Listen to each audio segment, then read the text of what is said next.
October the 14th, 2025, and I hope everybody's been having a wonderful day so far today.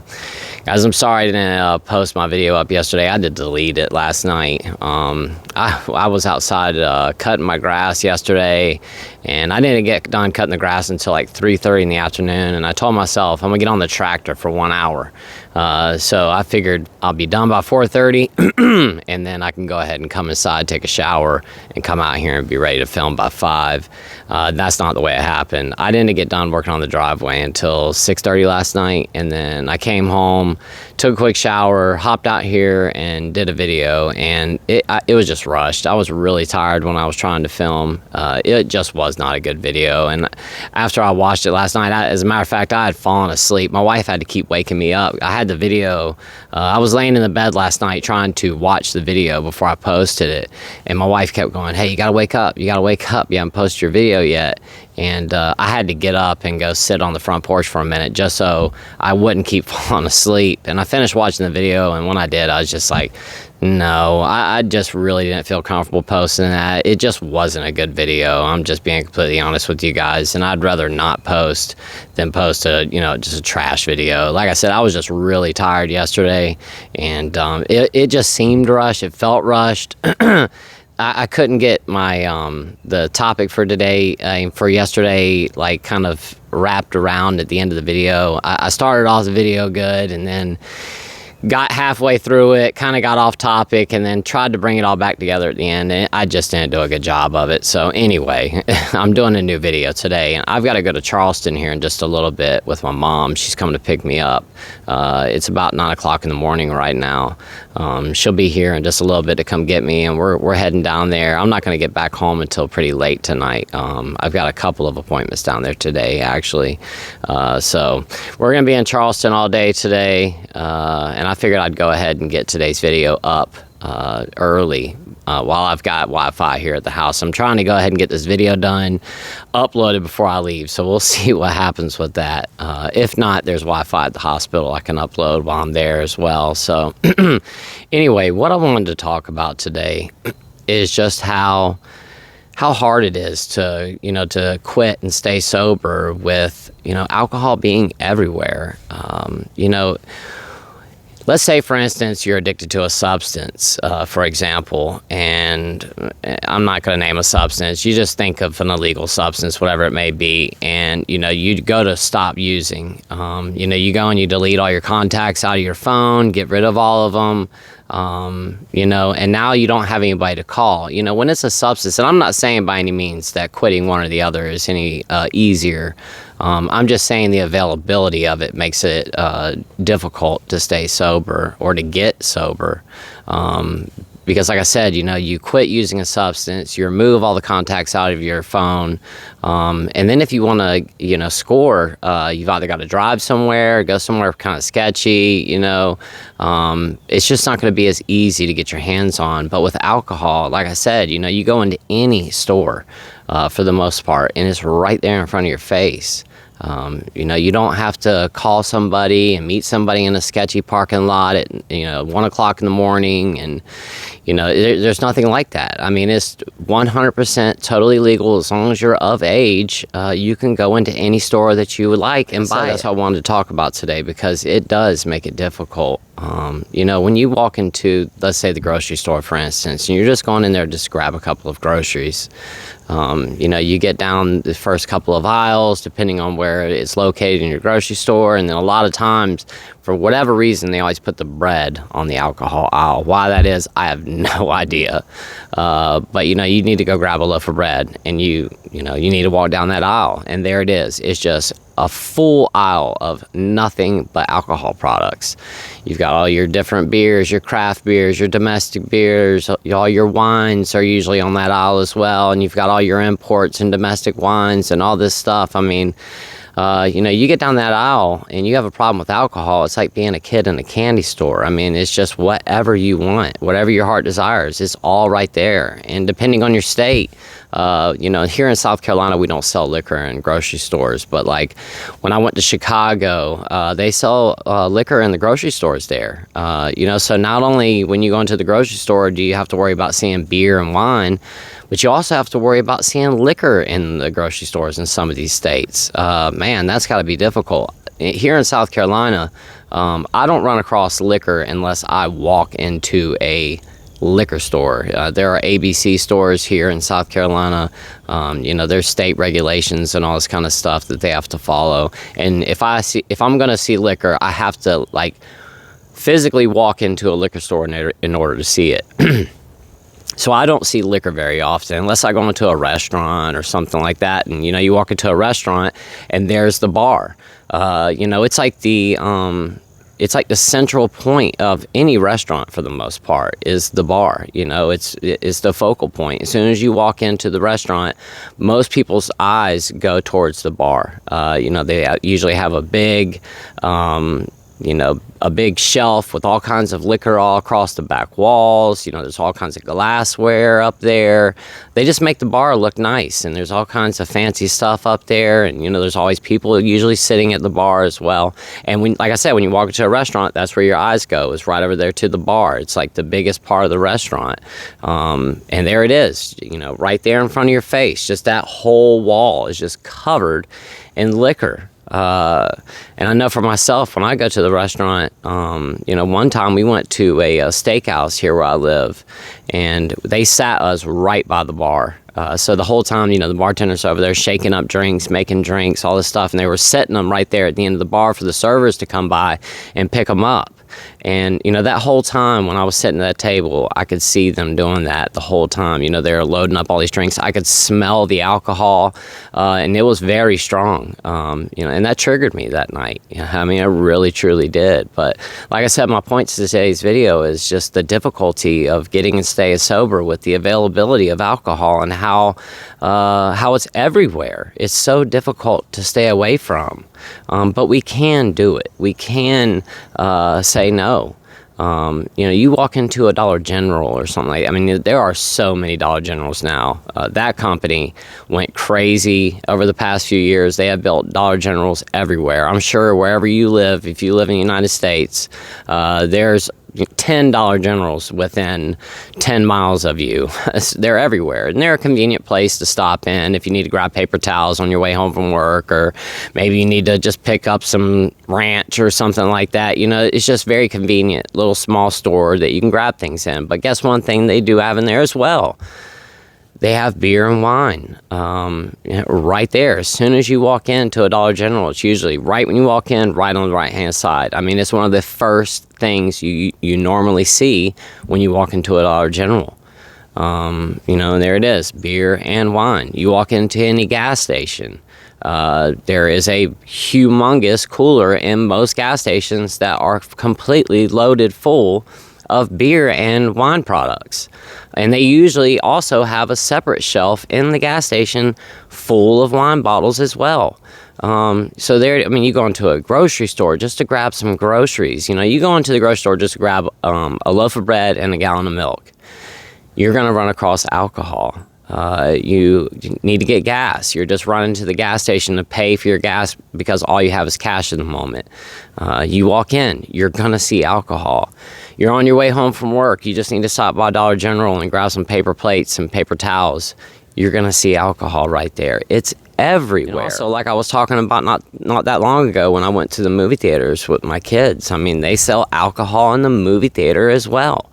And it's not right there with everything else, but it's right there in the center of the movie theater. You walk straight to the back and there's the bar right there for you. So, like I said, you go to a grocery store, you go to a gas station, you go to a Dollar General, you walk into your movie theater, and not all movie theaters have alcohol, but a lot of them do. You go out to eat with your family just to have a nice dinner. There's going to be alcohol all over the place, depending, if you go to a restaurant that doesn't serve any alcohol at all, you might not see it. But for the most part, most restaurants serve alcohol. And then on top of it, you walk into a restaurant, not only are you going to see alcohol, on display, but there are going to be people drinking all over the place too, and that's something that could trigger you as well. You're just trying to sit at a table and just mind your own business, and you happen just to look up and there's somebody sitting over there drinking, there's somebody drinking over here, there's somebody drinking over here. When you first get sober and you're doing things like going out to eat for the first time, that can be difficult, especially if you were like me and every single time that you went out to eat, you drank. I used going out to eat as a reason to drink for the most part. My wife really enjoys going out to restaurants, and when we were younger, I used to take her out all the time. It was a perfect reason for me to go out and say, I have a reason to drink today. We're going out to dinner. Of course, I'm going to have a couple of cocktails. And my wife never liked me drinking liquor at all. But when I went to a restaurant, I always said, we're out to eat. Of course, I need to have a couple of cocktails while we're out. And I didn't get, just normal, just give me a vodka rocks. It was like, give me a vodka triple rocks.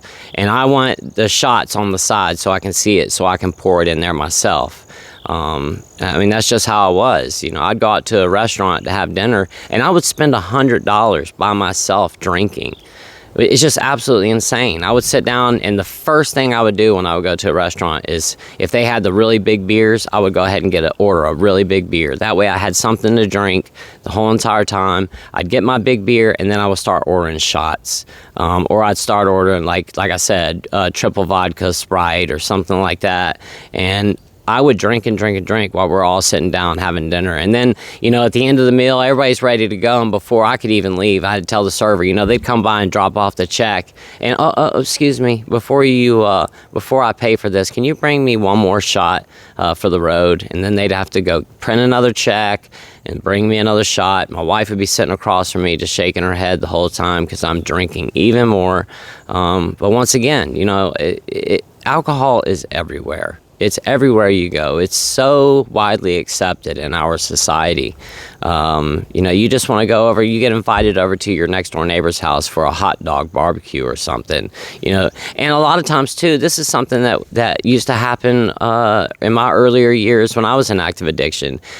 Any time that we had to do something for kids, if it was a kid's birthday party or a graduation party, or we were just celebrating for whatever reason, if let's just say, for instance, it was one of my kids' birthday, and I was inviting over my neighbors and inviting over their friends' parents and things like that, and I've got all these kids over, and all the parents are over there as well.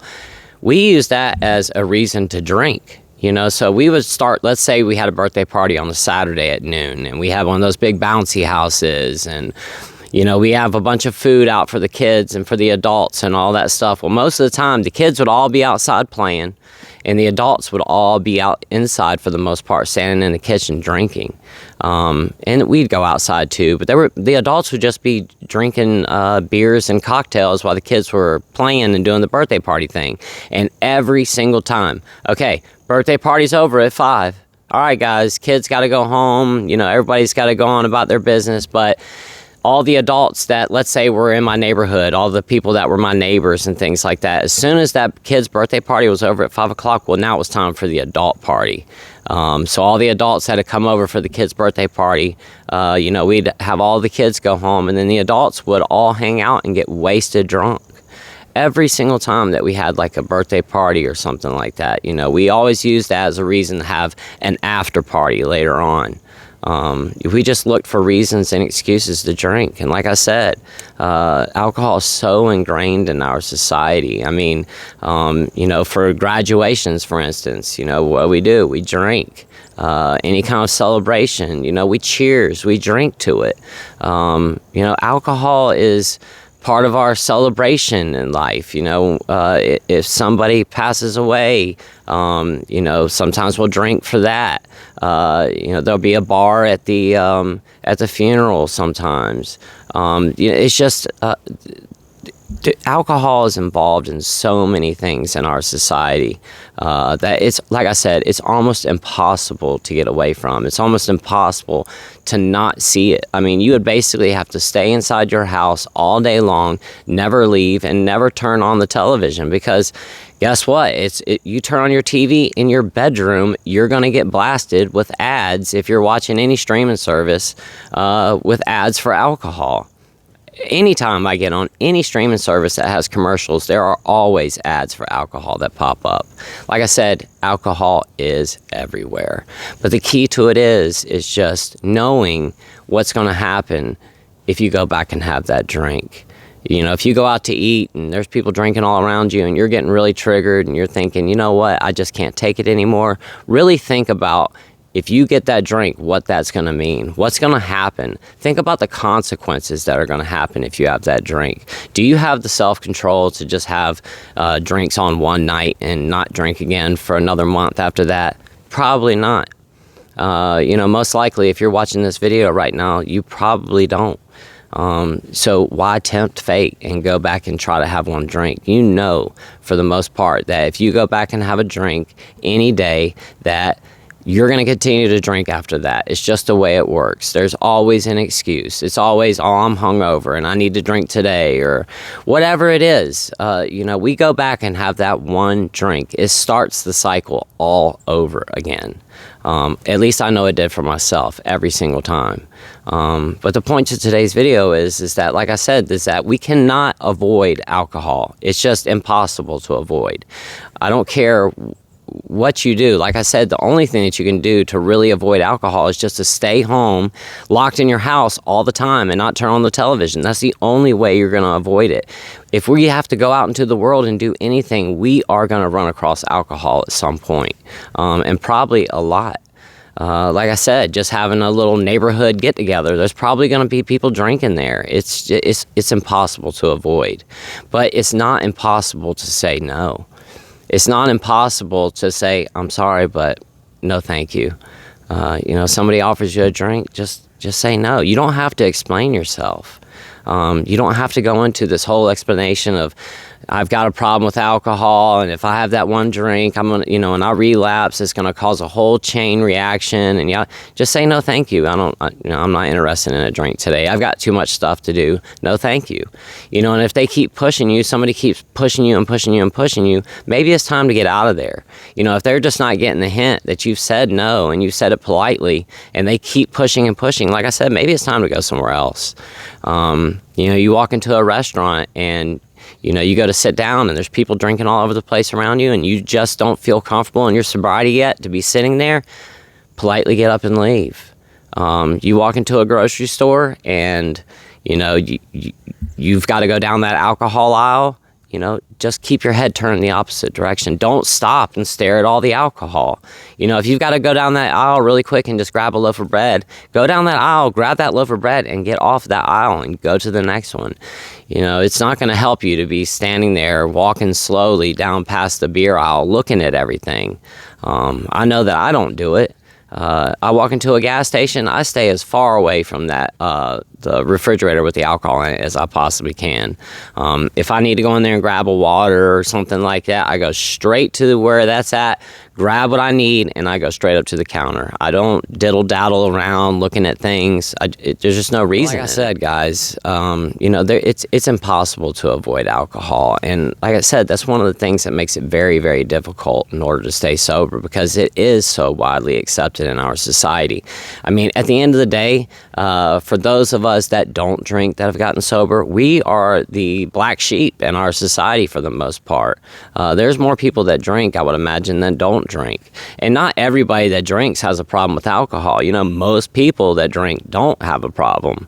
You know, they have a beer or two here and there, and they don't drink again after that. You know, they might not drink again for a month.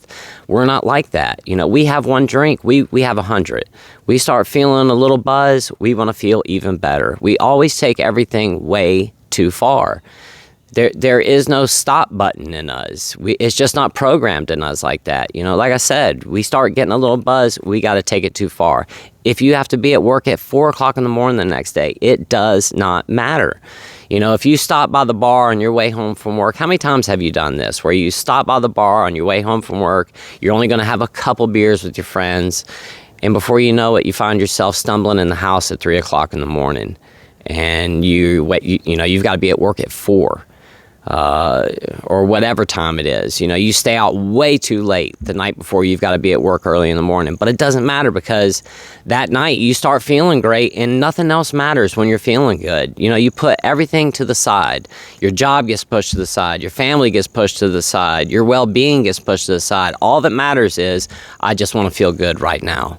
You know, do you want to go back to that lifestyle again of nothing else mattering except for the alcohol, constantly chasing the alcohol, you know, digging around in your couch cushions trying to find quarters just so you can get to the store and get 1 pint, going to the Coinstar machine and dumping all your change in it so you can buy alcohol that day, begging people for money to get alcohol, you know, borrowing money from friends and family to get alcohol and never paying it back.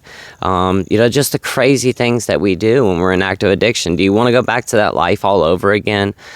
The answer is no. I know that you don't.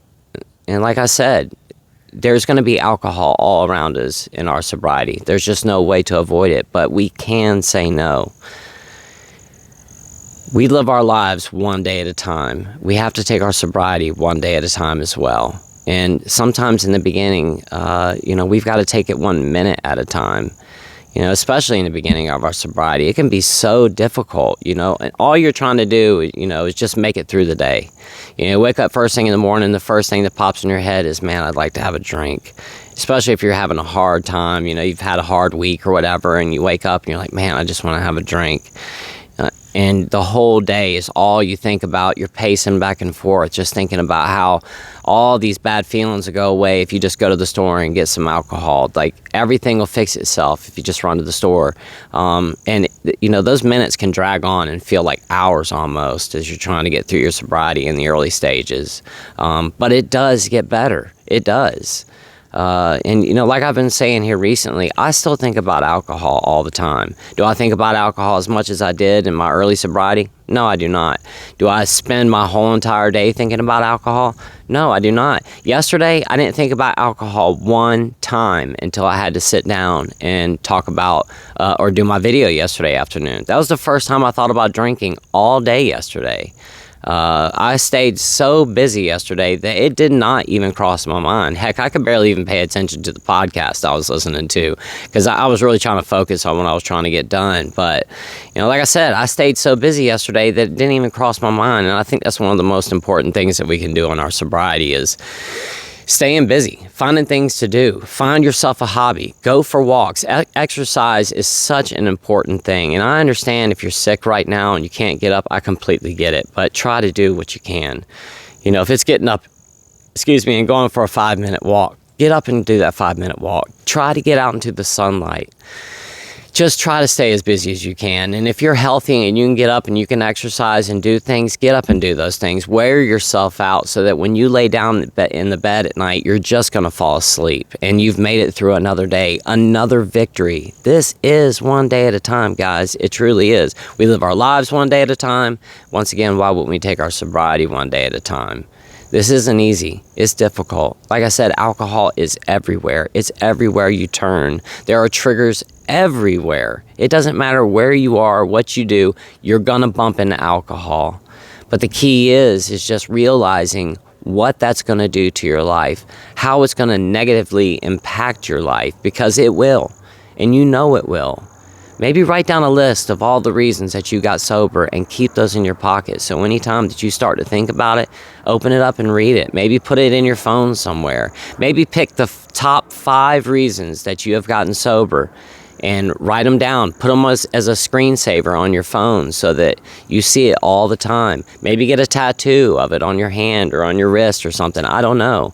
But, you know, just think about why you have gotten sober, why you got away from that lifestyle, and all the negative things about alcohol and why you want to stay away from it. If more than anything else, just what the destruction that it causes to our health and the destruction that it causes to our families, because it does. It tears families apart. Let's stay sober today, guys. I understand alcohol is everywhere. There are triggers everywhere. There's nothing that we can do about it. It's not like alcohol is going to get banned again and made illegal or anything like that. It's something that we have to deal with, but we can say no. If I can say no and make it through the day without drinking, I know that you can too. The amount of alcohol and the frequency of my drinking when I was in active addiction was absolutely ridiculous. And if I can stop, anybody can. And that's just the God's honest truth, guys. Anybody can get sober. Now, I'll just say this. I'm not a doctor. I'm not affiliated with any healthcare professionals or any hospitals or anything like that. I'm just a guy that comes on here that is an alcoholic or has AUD. And I have a lot of health consequences because of my consumption. That's all I am. I'm just a guy that wants to come on here and help other people. So take what I say with a grain of salt. But at the end of the and please, if you are thinking about getting sober, please speak with a doctor first. Quitting alcohol or benzodiazepines abruptly can be life-threatening. So please speak with a doctor if you're thinking about getting sober. But if you are thinking about getting sober and you've spoken with a doctor, your best life is waiting for you right on the other side of this wall. And like I said, I know it's not easy. There are triggers everywhere. It's everywhere you go. Every store that you walk in, there's alcohol there, but you can stay strong and you can say no. One more day, guys. That's all we have to do is make it through today. I know for myself, I'm not going to drink today. At least I don't plan on it. And I'm going to get through my day each hour sober. And I hope that you can too. Let's not think about tomorrow. Let's not worry about what happened last week.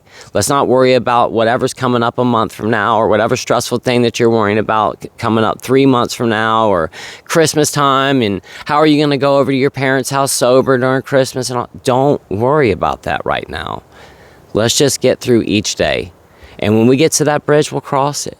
If you're worried about going over to your family's house for Thanksgiving and you don't know how you're going to deal with it that day. Just deal with it that day. And, more than anything else, what I would suggest is that if you go over to your family's house and you start getting that feeling like you just absolutely can't make it and you have to drink, excuse yourself and go home. Talk to your family and tell them, I might have to leave a little early depending on how I feel while I'm over there, especially if there's going to be other people drinking while you're there, and you can't make people not drink around you. You just can't. We can ask people, but at the end of the day, it's just something that we're going to have to deal with in our sobriety. And at some point, we're going to have to be around other people. You might be in a restaurant and other people are drinking, or you might be at a party, you might be at a get-together, a family gathering, a family reunion, something. You just never know. But at some point, you're going to come across other people drinking alcohol. And we have to remain strong. Just remember why you're doing this. Think about those bad times. Think about all those arguments that you've had. Think about all those lost relationships. Think about those health problems that you've been dealing with. Think about how you've had that weird feeling in your liver for the past 6 months now and you don't know what it is. Maybe that's why you got sober.